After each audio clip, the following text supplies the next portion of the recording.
Can we say thank you to Paige? It's kind of a...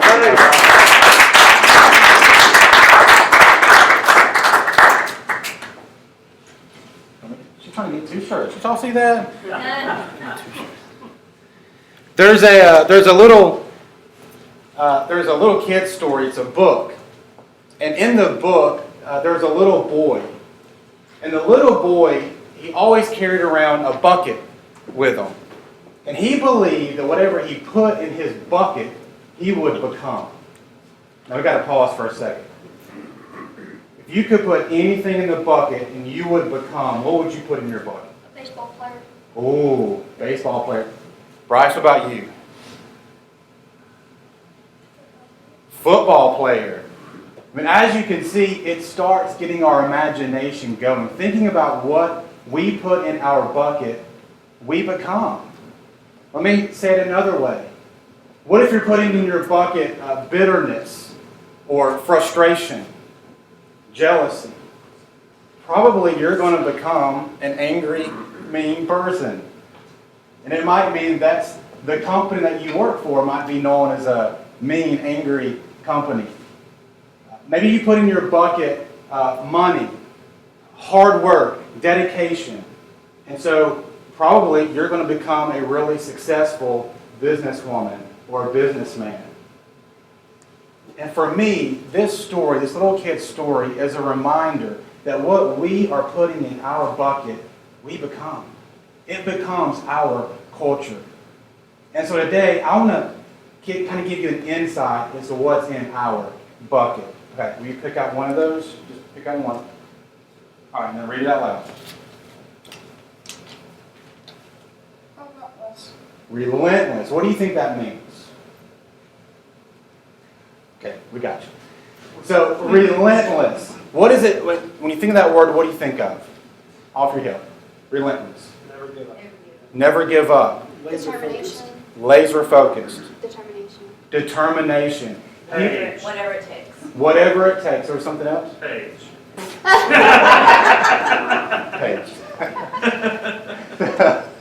So for us, all of those words are really true when we think about relentless.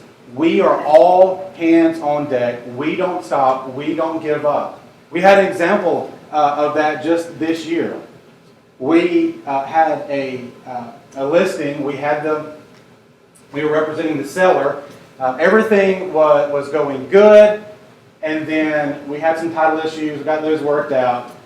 But then the day before we're supposed to go to closing, we were representing the seller, so we were the listing agent, and they were wanting to do a mail away. So if you're not familiar with a mail away, the closing attorney will either email you or mail you the closing docs. You sign them, have them notarized, and you send them back to the closing attorney. Well, that's what he wanted. However, the day before closing, he lets us know that he doesn't have a printer and doesn't have a notary. So, relentless. We're like, hey, go to your local bank. They've got a notary. We will print out the documents. We will drive 45 minutes to Sylacauga and meet you at your bank and have these signed and notarized.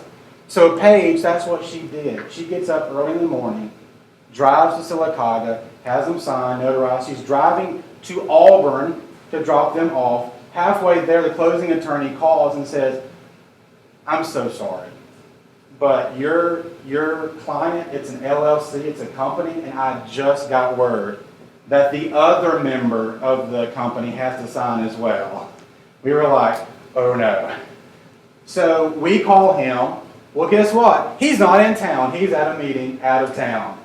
So our hometown hero, Michelle West, 7 o'clock that night, she prints off another round of those closing docs, drives to Sylacauga, has him sign, notarized, drives back. The next morning, she gets up early, drives to Auburn, drops it off, and we are able to close. To us, that's relentless. To us, that's determination, and we will get it closed. And so when people think of Love Lake Martin, they think relentless. All right, one more. So another word in our bucket is Empathetic. empathetic. What do you think that means? No idea. All right. We're going to school today.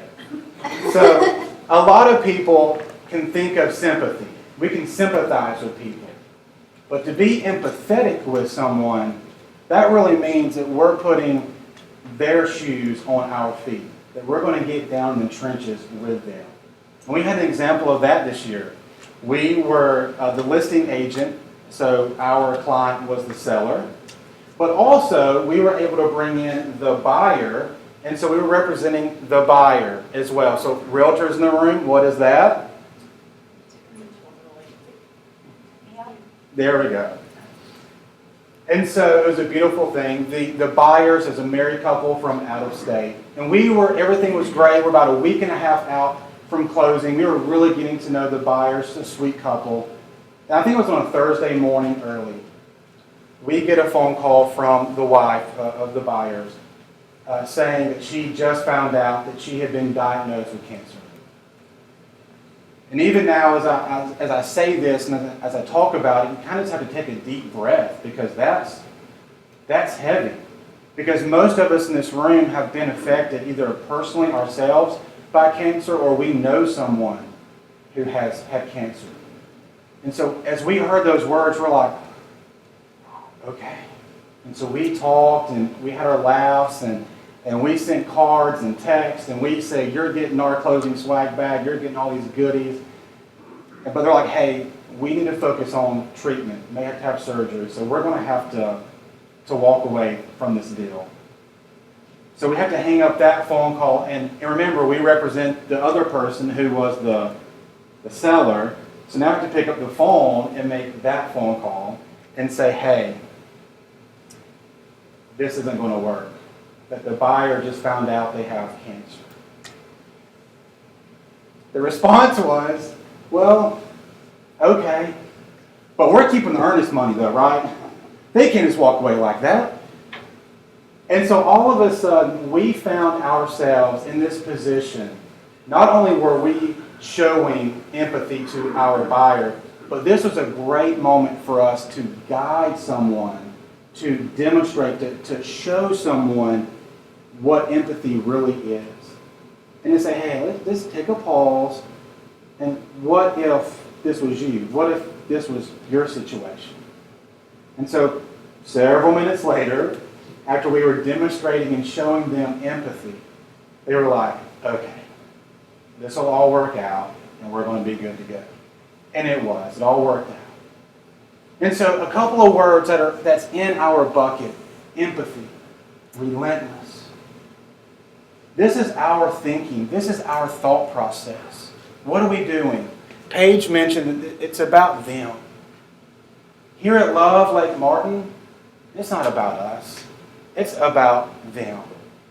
It's about serving and adding value to our clients so that our culture is one of top drawer service.